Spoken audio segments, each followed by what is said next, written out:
భోగాపురం అంతర్జాతీయ విమానాశ్రయం నిర్మాణం చివరి దశకు చేరుకుంది. జూలై లేదా ఆగస్టులో ప్రారంభించేందుకు సన్నాహాలు జరుగుతున్నాయి. ఈ కార్యక్రమానికి ప్రధాని మోదీని ఆహ్వానించనుంది. విశాఖ, శ్రీకాకుళం, విజయనగరం జిల్లాలోని వివిధ ప్రాంతాల నుంచి కనెక్టివిటీకి ఏర్పాట్లు జరుగుతున్నాయి.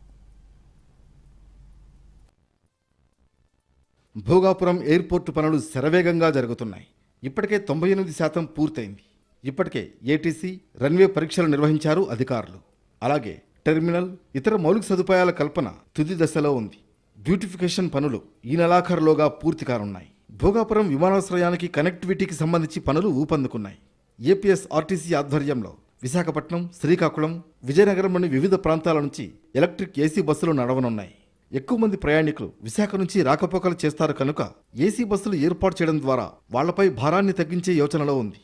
తొలి దశలో 20 నుంచి 30 బస్సులు అందుబాటులోకి రానున్నాయి. డిమాండ్ను బట్టి మరిన్ని బస్సులు ఏర్పాటు చేస్తామంటున్నారు అధికారులు. ప్రస్తుతం ఏపీఎస్ఆర్టీసీ అధికారుల క్షేత్రస్థాయి పరిశీలన కొనసాగుతోంది. బీచ్ కారిడార్ రోడ్డు పనులు ప్రారంభమయ్యే వరకు ఆనందపురం మీదుగా భోగాపురం ఎయిర్పోర్టుకు కనెక్టివిటీ రోడ్డు ఏర్పాటు చేయనున్నారు. తాత్కాలికంగా ఆ మార్గంలో బస్సులు నడపాలని ఆలోచిస్తోంది ఏపీఎస్ఆర్టీసీ. ఎయిర్పోర్టుకు చేరుకునే రహదారులను కూడా వేగంగా అభివృద్ధి చేస్తున్నారు.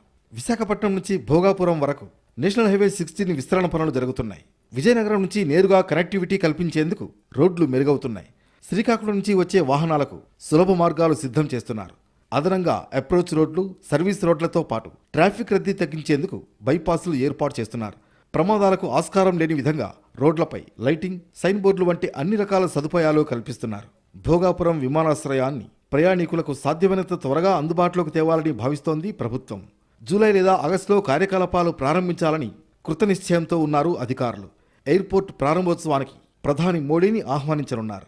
దీనికోసం జూలై 5, 8 తారీఖులు లేదంటే ఆగస్టు 17, 19 తేదీలను పరిశీలిస్తున్నట్లు తెలుస్తోంది. భోగాపురం ఎయిర్పోర్ట్ ద్వారా ఉత్తరాంధ్రకు కొత్త ఊపిరి లభించనుంది. పర్యాటకం, వ్యాపారం, ఐటీ రంగాలు అభివృద్ధి చెందనున్నాయి. పెట్టుబడులు పెరుగుతాయని, పరిశ్రమలు రావడం వల్ల ఉద్యోగ అవకాశాలు విస్తృతమవుతాయనే అభిప్రాయం వ్యక్తమవుతోంది.